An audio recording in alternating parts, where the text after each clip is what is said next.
You weren't born hating yourself. That wasn't your nature. You were born open, free, curious. You didn't question your worth. You didn't judge your body. You didn't compare yourself to anyone. You didn't silence your emotions. You didn't feel shame when you laughed too loud or cried too long. No, that came later. That was taught. They began teaching you the moment you arrived. They didn't do it with malice. Most of them didn't even know they were doing it.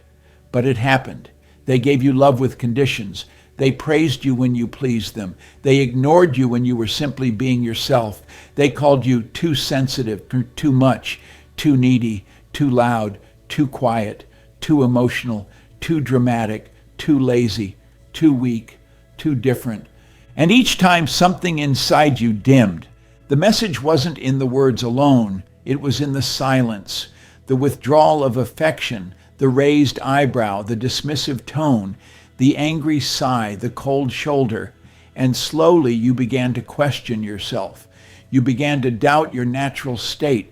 You began to believe that something was wrong with you, that you needed fixing, that love was something you had to work for, that acceptance required self-betrayal. You learned to smile when you were hurting. You learned to stay quiet when your heart was screaming. You learned to overthink every word, every gesture, every expression. You learned that being yourself was dangerous. And so you became what they wanted, a version of yourself that was easier to digest, easier to control, easier to dismiss. But inside, something began to rot. Not your soul can't rot, but the connection to it, the alignment, the clarity. That began to fade, and in its place grew anxiety, overthinking, guilt, shame, self-doubt. You looked in the mirror and saw flaws. You heard compliments and questioned their sincerity. You made mistakes and turned them into proof of your unworthiness. You became your own jailer, because that's what happens when you internalize the voice of your oppressor. And I'm not talking about political systems or governments.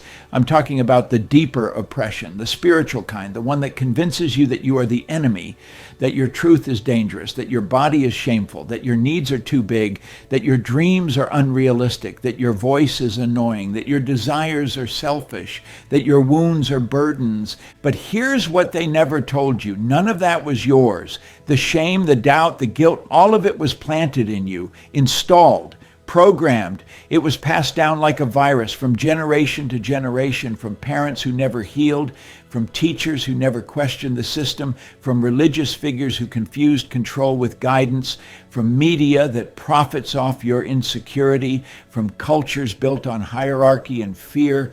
You were never broken. You were broken into. And the parts of you that felt too much were the most sacred.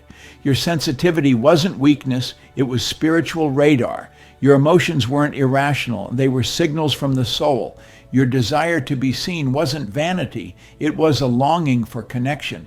Your resistance to conformity wasn't rebellion, it was the wisdom of your authentic self fighting to survive. But you were too young to know that, so you adapted. You learned to perform. You put on the mask. You chased validation. You became addicted to approval. You feared disapproval more than death. You abandoned yourself just to feel like you belonged.